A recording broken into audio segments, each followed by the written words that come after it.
سيئات أعمالنا من يهده الله فلا مضل له ومن يضلله فلا هادي له ونشهد أن لا إله إلا الله وحده لا شريك له ونشهد أن سيدنا ومولانا محمدا عبده ورسوله أما بعد قال الله تعالى في كلامه الكريم أعوذ بالله من الشيطان الرجيم بسم الله الرحمن الرحيم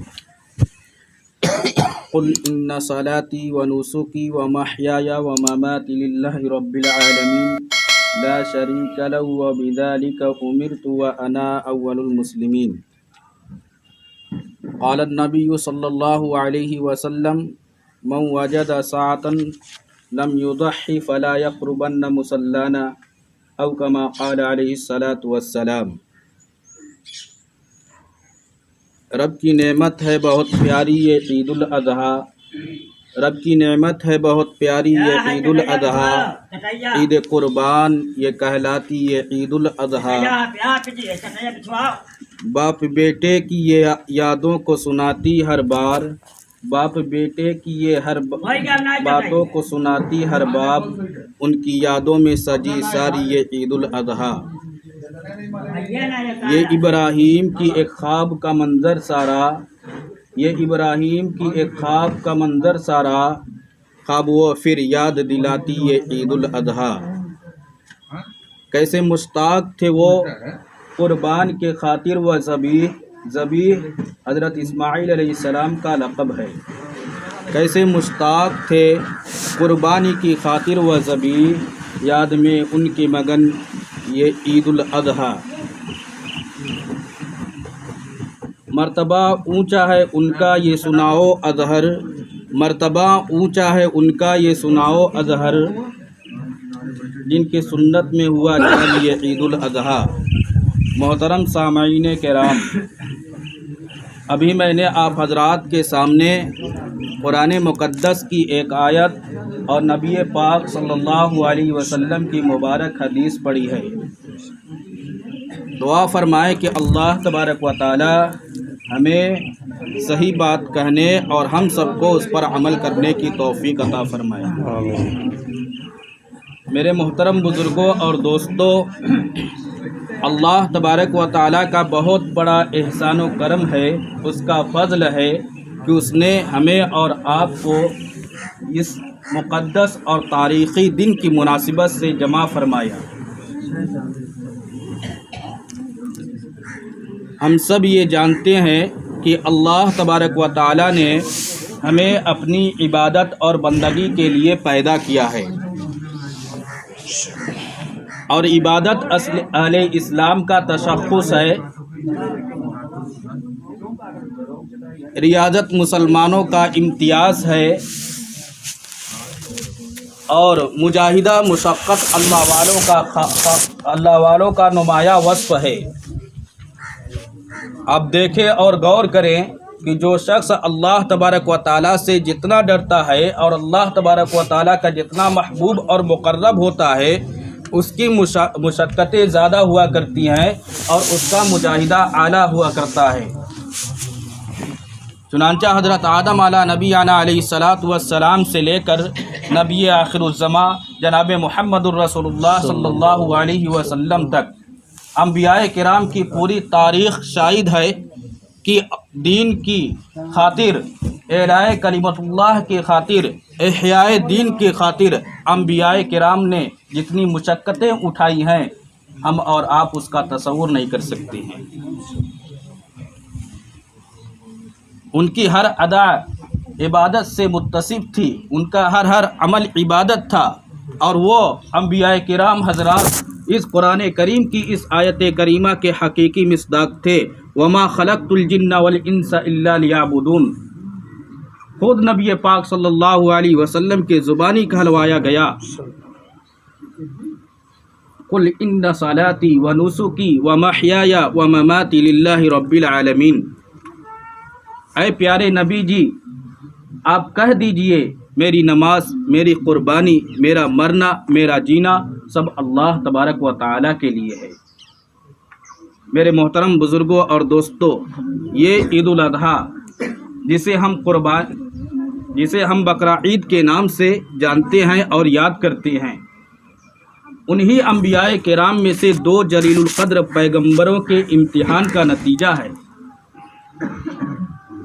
حضرت ابراہیم اور حضرت اسماعیل علیہم السلام کی قربانیوں کا ثمرہ ہے۔ ان دونوں کی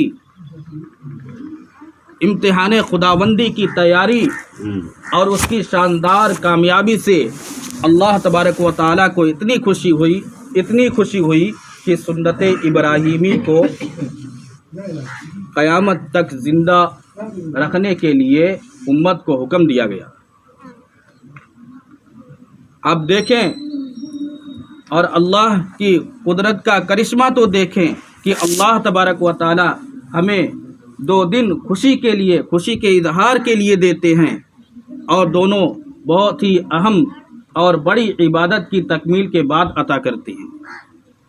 مسلمان رمضان المبارک میں روزہ رکھتے ہیں، تلاوت کرتے ہیں، زکوٰۃ نکالتے ہیں اور ذکر و اذکار میں مشغول رہتے ہیں، تمام لایانی اور فائز غلط باتوں سے پرہیز کرتے ہیں، اور جب رمضان مکمل کر لیتے ہیں تو اللہ تبارک و تعالی مسلمانوں کو عید الفطر کا تحفہ عطا کرتا ہے۔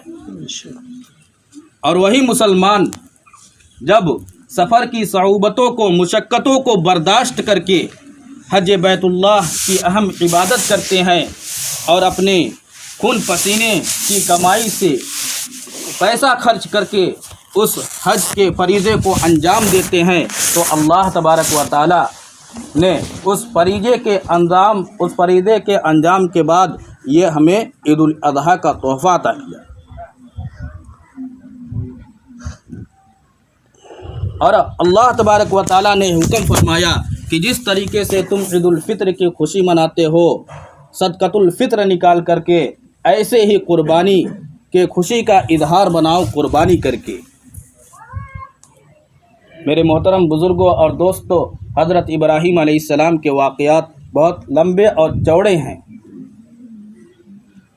وقت بہت کم ہے، بس مختصر سا روشنی ڈال رہے ہیں کہ اللہ تبارک و تعالیٰ نے بچپن ہی سے حضرت ابراہیم علیہ السلام کو امتحان کی وادیوں میں ڈال دیا۔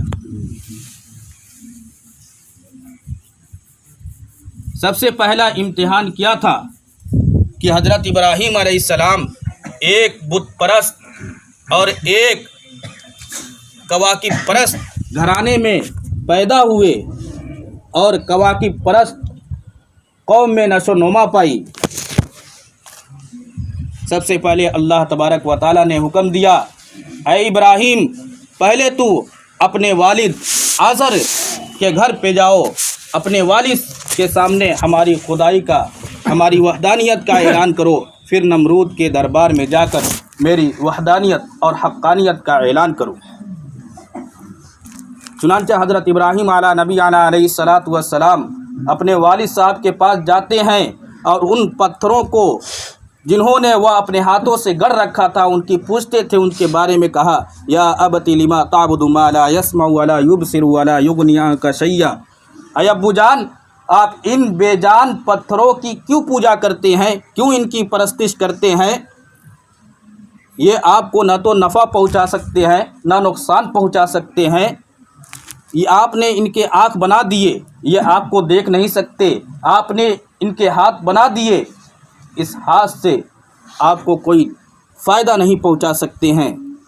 حضرت ابراہیم علیہ السلام کے والد آزر، ان کا نام آزر تھا، وہ غصے میں آ گئے، طیش میں آ گئے، کہا، لَإِن لَّمْ تَنْتَهِ لَأَرْجُمَنَّكَ وَاهْجُرْنِي مَلِيًّا، اے ابراہیم، اگر تو نے اس حرکت سے باز نہ آیا اور اپنی عادت نہ بدلی تو میں تمہیں سنگسار کر دوں گا اور گھر سے نکال دوں گا۔ حضرت ابراہیم علیہ السلام نے کہا،